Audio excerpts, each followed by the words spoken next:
nice to be up here. So I go to school in Montreal. I know what Imon's talking about, all the partying, the clubs. But it's nice to be back in Calgary for the summers. They have something that Montreal doesn't have. They have really nice libraries. I'm not just saying that because I'm Asian, but I like the libraries here. They're accessible, there's lots of them. They've got a decent selection.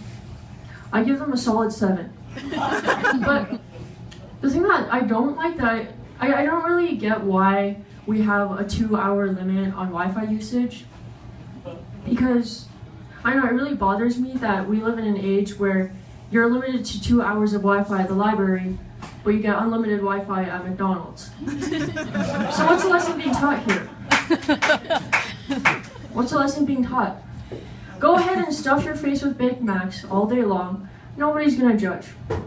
But if you even think about doing more than 2 hours of job searching at the library, then you've got to control your excessive behavior and take it elsewhere. McDonald's, perhaps. So I'm an anatomy student, and I'm going to give you a quick biology lesson.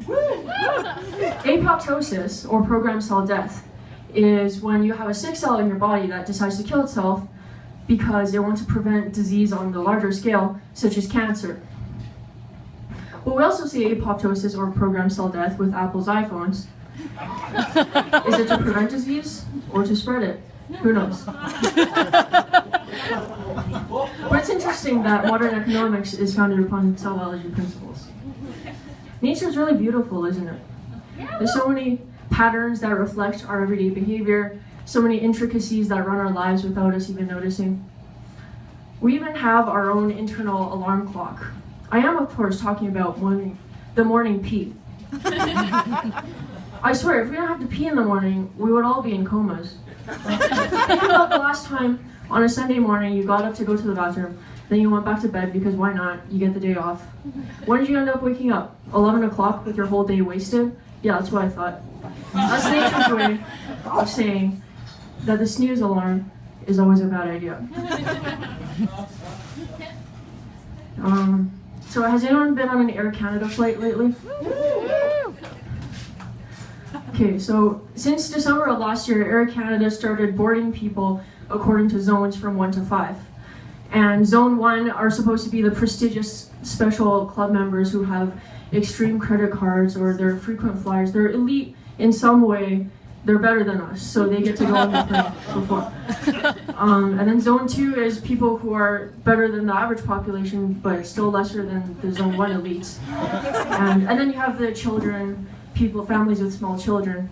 And I really don't see why this distinguishing of classes is necessary when all of us at this point can afford a plane ticket. Like, do you really have to humiliate the middle class even further? Is this necessary?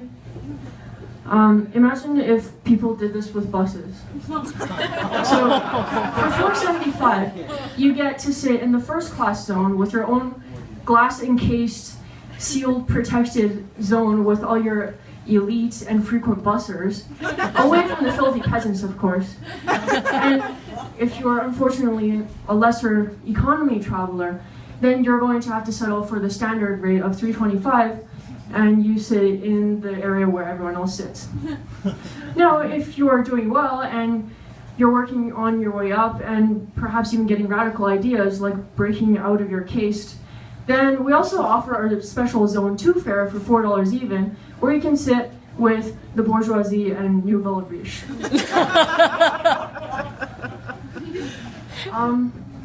So homelessness is still a big problem. And they tell you not to give them money because who's to say that they're not going to spend it on alcohol or hard drugs? And I guess you don't know. So I guess the logical alternative would be to buy them some food, so that way you know you're helping them out in some way. So this one time in Montreal, I was going into the Montreal equivalent of Superstore. It's called Provigo. And there was this man who appeared to be around my age and homeless. He said to the woman in front of me who was going into the store, "Hey, could you get me an avocado?"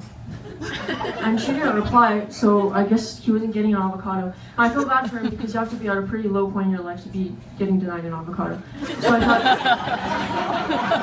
all right, why not get him something actually filling, like, oh, I don't know, this ham and cheese Swiss sandwich. So I got the sandwich, picked up the other things I needed, and hurried to the checkout, prayed to God that he'd still be there by the time I was outside, because I didn't want to eat this white bread sandwich. So I got my stuff, I left the store, and thankfully I saw him pulling away on his bike.